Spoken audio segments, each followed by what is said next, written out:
You ask Tiger to solve. This deals with linear equations with one unknown. The final result is c equals -6. Let's solve it step by step. Simplify the expression. Expand the parentheses.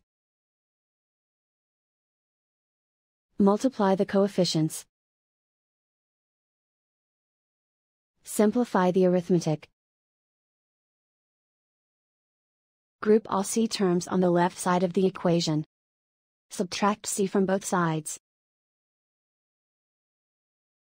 Group like terms. Simplify the arithmetic.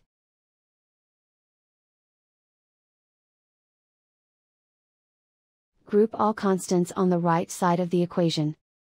Subtract 18 from both sides. Simplify the arithmetic.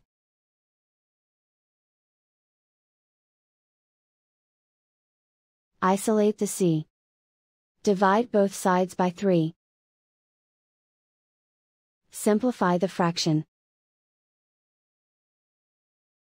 Find the greatest common factor of the numerator and denominator.